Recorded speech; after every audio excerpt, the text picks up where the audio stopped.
आपने इस तीनों को आपने नकार दिया और आपने यह कह दिया कि लौट के जा रहे थे तब सोनू को गोली मारी गई। अब आप समझिए, पहले आप कहते हैं कि गोली चली, गोली लगी, कार्रवाई होगी, फिर 3 दिन के बाद आप उस फुटेज को ले आते हैं जहां पर कोई दंगा, कोई हमला, कोई पब्लिक का कोई पत्थर नहीं चले, कोई हंगामा नहीं हुआ। फिर आप उस लड़के के हाथ में जब कुछ नहीं था उस लड़के को आप दिखा रहे हैं। तीसरी ऐसी कौन सी मैग्नम की गोली थी जो हाथी और बड़े बड़े पहाड़ को चीर देता है? क्या वह लड़का मैग्नम राइफल लेकर के आया था कि एक व्यक्ति को मारा तो दूसरे व्यक्ति को भी गोली लग गई? जबकि जिस व्यक्ति को आप कह रहे हैं कि नियाज को गोली लगी, सिल्लीगुड़ी में उस नियाज के भीतर से गोली निकाली गई। तो फिर मेरा सवाल सीधा है कि डीएम साहब, आप पर मेरा कोई सवाल नहीं है, आप बहुत बाखूबी अपने पदाधिकारी को बचाने का अच्छा प्रयास किए हैं और कोई भी आदमी अपने सबऑर्डिनेट को बचाने में बहादुरी दिखाती है। लेकिन डीएम साहब, हम दोनों आदमी जनता के लिए, हम दोनों आदमी नौकर हैं, सेवक हैं, पब्लिक रिप्रेजेंटेटिव है, जनता के नौकर, जनता के सेवक। आप हैं गवर्नमेंट सर्वेंट, आप हैं सरकार के नौकर। और जब गलतियां हुई तो वो उसको सस्पेंड करने में आपको हिम्मत नहीं दिखाई, आपने उसको तत्कालीन वहां से हटाने की हिम्मत नहीं दिखाई, आपने उसको कार्रवाई नहीं दिखाई, आप पब्लिक पर कार्रवाई। आप यहाँ पोस्टमार्टम रिपोर्ट में बिना परिजन के, खुर्शीद के परिजन के आपने कैसे करा दिया पोस्टमार्टम? ये कौन से राइट थे, कौन से कानून थे और मजिस्ट्रेट क्यों नहीं थी? मुद्दे भी आप, मुद्दाले भी आप थाना प्रभारी आपके केस किए, मुद्दे भी वही, मुद्दाले भी वही। किसी पब्लिक के डोमेन से केस नहीं हुआ, किसी पब्लिक के गवाह पर केस नहीं हुआ। आपको जो मन में आया पूरा का पूरा बारसई का पदाधिकारी, जिला मुखिया से लेकर के जिला परिषद से लेकर के नगर उपाध्यक्ष से लेकर के सबको आपने केस में डाल दिया। अच्छे भले जितने लोग मिले, जिससे दुश्मनी आपको साधनी थी, आपने उसको केस में डाल दिया। 1200 आपने इसलिए डाल दिया था कि कोई आपका विरोध न कर सके, हिम्मत न करे, सबके मन में यह रहे मुझ पर केस है कि मुझ पर केस है। मैं डीएम साहब, एसपी साहब से पूछना चाहता हूं कि केस का आधार क्या था? क्या सीसीटीवी फुटेज के आधार पर आपने देखा कि किसी जनप्रतिनिधि के हाथ में पत्थर थे? क्या किसी जनप्रतिनिधि ने स्पीच में कहा कि जाओ तोड़ दो? क्या किसी मुखिया, किसी जिला परिषद ने, किसी ने आपको कहा कि नहीं पुलिस की राइफल छीन लो, चलो हम मारते हैं, हमला करो? क्या तोड़ने में कोई जनप्रतिनिधि आपको सामने में आए? तो जब वो सीसीटीवी फुटेज में ना तो जनप्रतिनिधि आया, ना तो उसने भड़काया, नहीं तो उसने किसी को उस्काया, ना वो साथ गए। जब आपकी गोली चलने के पहले हंगामा, एक बार पुलिस भाग गई, 3 घंटे से वहाँ जनता बैठी थी, एसडीओ घर से नहीं निकला। इतना अहंकारी एसडीओ की यदि वो बात कर लिए होते, ले लिए होते, तो इस तरह के परिस्थितियां पैदा नहीं होती है। जब आपको एसडीओ पर कार्रवाई, वहाँ के डीएसपी पर कार्रवाई करने में आपके पेट में दर्द क्यों है? क्यों बचाना चाहते हैं? 3 घंटा से हम बैठे रहे, उसके बाद हम एक बार पुलिस जब निकली तो लोग भाग गए। अन आदमी का आज तक पोस्टमार्टम कराने आप क्यों नहीं जाते? इतना बड़ा बड़ा मर्डर होता है, पोस्टमार्टम कराने, आप बलात्कार होता है, तब आप क्यों नहीं जाते? इतनी बड़ी घटना घटी थी, आज तक अपराधी आपसे पकड़ाया? एक अपराधी तो आपसे पकड़ाया नहीं, फिर थपथपाते हैं जनप्रतिनिधि और अच्छे लोगों पर केस करके। एक अपराधियों को गोली मारने की हिम्मत नहीं है, औकात खत्म हो गई, और फिर थपथपाते हैं आप जनता पर ये करने के बाद। दूसरी चीज, मैं उनसे ये बात कहना चाहूंगा कि आप हमको एक बात बताइए, आपने जिस वीडियो को फेंका, उस वीडियो की जांच सत्यता आप कहां से ले आए तुरंत? वो रील्स हैं कि क्या है, टाइमिंग क्या है?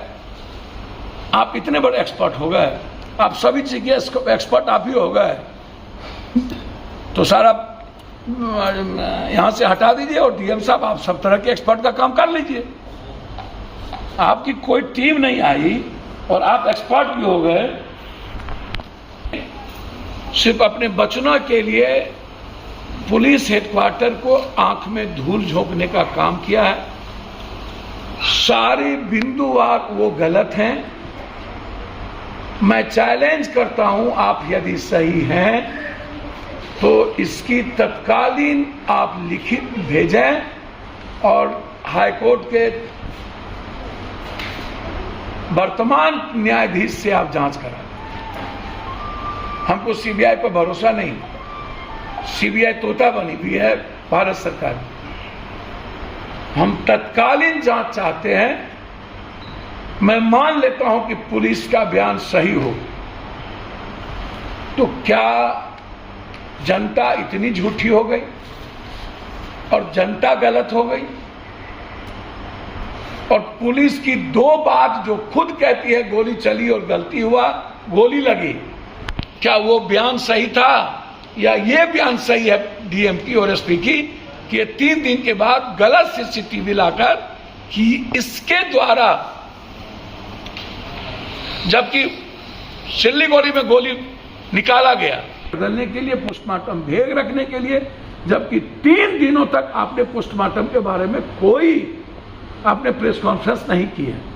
ये पूरे घटना को मैं पुलिस और अपने प्रशासन को बचाने के लिए जनता को कंप्लीट रूप से डिमोलिश करने का प्रयास, उसके मनोबल को, उसके लड़ने के जज्बा को खत्म करने का प्रयास और एक डर पैदा करने का प्रयास, संविधान को अपनी जागीर समझते हुए आम आदमी के लिए डीएम साहब कानून है।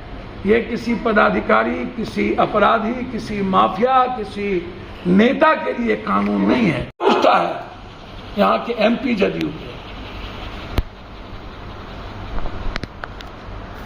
यहाँ कांग्रेस के लोग, कांग्रेस के नेता, यहाँ माले ने सपोर्ट किया है। 3 दिनों के बाद आप औपचारिकता निभाने जाते हैं। एक भी परिवार को आप ना तो आर्थिक मदद करते हैं, आपकी औकात और हिम्मत क्यों नहीं होती है? एक डीएम एसपी आपको औकात दिखाता है जनप्रतिनिधि को।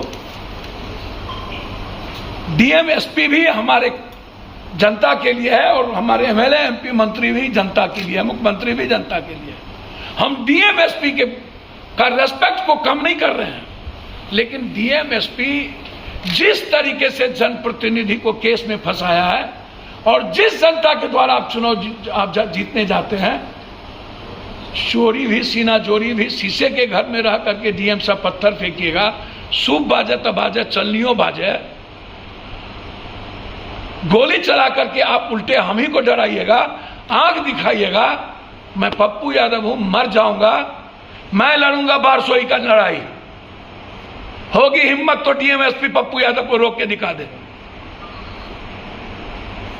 एक एक जनप्रतिनिधि जिसको इन्होंने केस में डाला है, मरते दम तक हम सुप्रीम कोर्ट तक जाएंगे। इस बयान के आधार पर हम हाई कोर्ट तक जाएंगे। लेकिन यहां के कायर, कमजोर और मौत जनप्रतिनिधि सबसे हम जानना चाहते हैं, सरकार होते हुए आप जनता को लवारिस छोड़ दिए, मरने छोड़ दिए और मौत के बाद आप घड़ियाली आंसू बहाने जाते हैं, राजनीति करने जाते हैं। औकात है ना तो सरकार से न्यायिक जांच कराइए, औकात है तो सस्पेंड कराइए, औकात है तो डीएसपी एसडीओ को हटाइए। चट्टा नहीं है, औकात नहीं है ना तो रिजाइन कर दीजिए, चुल्लू भर पानी में डूब के मर जाइए। हिम्मत है तो दिखाइए पप्पू यादव को और कटिहार की जनता को कि बारसोई के एमएलए घर घर में टॉर्चर कर रहा है। नामर्द जनप्रतिनिधि सब सरकार रहते हुए जो पदाधिकारी चाहते हैं वही होता है इस बिहार में। ये स्वीकार, पहले जनता है, पहले देश नहीं है। पप्पू यादव के लिए देश बाद में, जनता पहले। मेरे लिए जनता पहले, भगवान बाद में। जनता के साथ कोई समझौता इस जन्म में क्या 7 जन्म में नहीं होगा। चाहे वो पुलिस के पीटते पीटते गोलू को मुजफ्फरपुर में मार दिए हो, चाहे दरभंगा में ढूक करके आप 100 महिलाओं को बिना महिला पुलिस के आपने लाठीचार्ज किया हो। आपको बालू और शराब माफिया से लड़ने की तो औकात नहीं है। आप लड़ते हो भले मुखिया, जिला परिषद, वार्ड सदस्य समिति से, चुल्लू भर पानी में डूब के मर जाइए पदाधिकारी लोग,